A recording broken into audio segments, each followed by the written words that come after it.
నమ్మలేకపోతున్నాం friends. నిజంగా ఇది orange ఆర్మీకి ఒక బ్లాక్ డే. అహ్మదాబాద్లో గుజరాత్ టైటాన్స్తో జరిగిన మ్యాచ్లో మన సన్ రైజర్స్ కేవలం 86 పరుగులకే కుప్పకూలిపోయింది. 169 రన్స్ టార్గెట్ అంటే చేజ్ చెయ్యగలిగేదే. కానీ ఒక్కరు కూడా క్రీజ్లో నిలబడలేకపోయారు. అసలు మన టీంకి ఏమైంది? నిజానికి ఈరోజు మన బౌలర్లు వాళ్ల ప్రాణం పెట్టి బౌలింగ్ చేశారు. ముఖ్యంగా ప్రఫుల్ హింగే, శుభ్మాన్ గిల్ మరియు జోస్ బట్లర్ లాంటి డేంజరస్ ప్లేయర్లని తక్కువ స్కోర్కి అవుట్ చేసి గుజరాత్ని వణికించాడు. షాకిబ్ హుసేన్ కూడా కీలకమైన వికెట్లు తీసి వాళ్ళని 168/5 దగ్గరే ఆపేశారు. బౌలర్లు వాళ్ల పని వాళ్ళు 100% చేశారు. కాని తర్వాతే అసలైన సినిమా మొదలైంది. ఇక బ్యాటింగ్కొస్తే ఒక్క మాటలో చెప్పాలంటే దారుణం. ట్రావిస్ హెడ్ 0కే అవుటై షాక్ ఇచ్చాడు. అభిషేక్ శర్మ, ఇషాన్ కిషన్, క్లాసెన్ ఇలా అందరూ ఒకరి తర్వాత ఒకరు పెవీలియన్కి క్యూ కట్టారు. ఇక మనం ఎన్నో ఆశలు పెట్టుకున్న నితీష్ కుమార్ రెడ్డి కూడా ఈరోజు కేవలం 2 పరుగులకే అవుట్ అవ్వడం మనల్ని కూలుకోలేని దెబ్బతీసింది. 14.5 ఓవర్లలోనే 86 రన్స్కి ఆలౌట్ అవ్వడం ఏంటి భయ్యా? ఇది కదా అస్సలు ఊహించని ఓటమి. గుజరాత్ బౌలర్లలో రబాడా మరియు హోల్డర్ చెరో 3 వికెట్లు తీసి మన బ్యాటింగ్ వెన్నెముక విరిచేశారు. ముఖ్యంగా రబాడా కేవలం 28 పరుగులే ఇచ్చి పవర్ ప్లేలోనే మనల్ని కోలుకోలేని దెబ్బతీశాడు. ఇక ఈ మ్యాచ్లో మనందర్నీ కలిచివేసిన విషయం అభిషేక్ శర్మ అవుట్ అవ్వడం. నిజంగా చెప్పాలంటే అభిషేక్ ఈరోజు చాలా అంటే చాలా అన్లక్కీ. కగీసో రబాడా వేసిన ఆ బాల్ ఊహించని విధంగా వికెట్లను తాకింది. తను క్రీజులో ఉండి ఉంటే పవర్ ప్లేలో స్కోర్ బోర్డు వేరేలా ఉండేది. ఒక మంచి స్టార్ట్ రావాల్సిన చోట అలా దురదృష్టవశాత్తు అవుట్ అవ్వడం మన బ్యాటింగ్ లైనప్ని కుప్పకూల్చింది. ఇక్కడ మనం ఒక ముఖ్యమైన విషయం మాట్లాడుకోవాలి. అదే టాస్. ప్యాట్ కమిన్స్ టాస్ గెలిచి బ్యాటింగ్ తీసుకోకుండా బౌలింగ్ ఎంచుకోవడం ఈ మ్యాచ్లో అతిపెద్ద తప్పు అని నా అభిప్రాయం. అహ్మదాబాద్ లాంటి పిచ్ మీద సెకండ్ ఇన్నింగ్స్లో బ్యాటింగ్ చేయడం చాలా కష్టమని అందరికీ తెలుసు. వికెట్ స్లో అయిపోతుంది, బంతి సరిగ్గా బ్యాట్ మీదకి రాదు.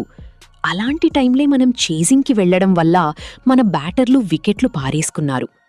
ఒకవేళ మనం ఫస్ట్ బ్యాటింగ్ చేసుంటే కనీసం 150-160 రన్స్ చేసినా మన బౌలర్లు దాన్ని డిఫెండ్ చేసేవాళ్లేమో. కమిన్స్ తీసుకున్న ఆ ఒక్క నిర్ణయం ఈరోజు మ్యాచ్ రిజల్ట్నే మార్చేసింది. ఇక ఈరోజు మన బౌలింగ్లో ఒక మిస్టరీ గురించి మాట్లాడుకోవాలి. ఈ సీజన్లో మన ఆరెంజ్ ఆర్మీ తరపున 11 మ్యాచుల్లో 16 వికెట్లు తీసి హయ్యెస్ట్ వికెట్ టేకర్గా ఉన్న ఈశాన్ మలింగ ఈరోజు ఏమైందో ఏమోగాని పూర్తిగా లయ తప్పాడు.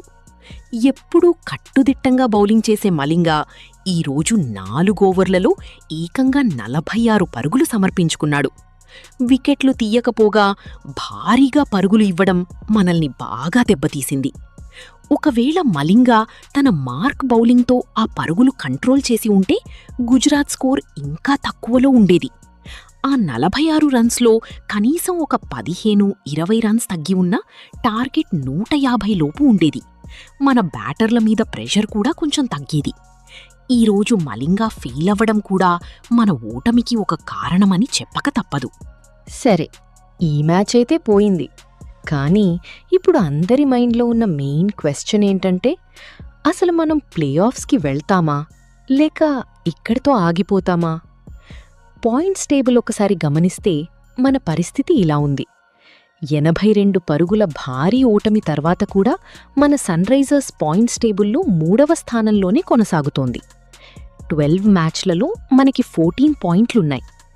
ప్లే ఆఫ్స్ రేస్లో మనం ఇంకా సేఫ్గానే ఉన్నాం. మనకింకా 2 మ్యాచ్లు మిగిలున్నాయి. మనం ప్లే ఆఫ్స్కి అధికారికంగా క్వాలిఫై అవ్వాలంటే రాబోయే 2 మ్యాచ్లలో కేవలం 1 విజయం సాధించినా చాలు. గుజరాత్ టైటాన్స్ ఈ విజయంతో టాప్ ప్లేస్కి వెళ్లగా ఆర్సీబీ 2వ స్థానంలో ఉంది. ఇంకోవైపు ముంబై ఇండియన్స్ మరియు లక్నో సూపర్ జైంట్స్ అధికారికంగా ప్లే ఆఫ్స్ రేసు నుండి తప్పుకున్నాయి. సో ఫ్రెండ్స్, మనకి ఛాన్స్ ఉంది.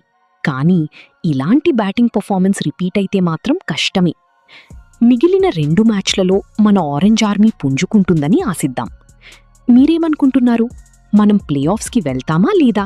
కామెంట్ చేయండి. అన్ని వికెట్లు తీసిన మలింగకి ఈరోజేమైంది? బ్యాడ్ డేనా లేక పిచ్ ఎఫెక్టా? కమిన్స్ టాస్ గెలిచి బ్యాటింగ్ తీసుకుంటే బావుండేది అని మీరు కూడా అనుకుంటున్నారా?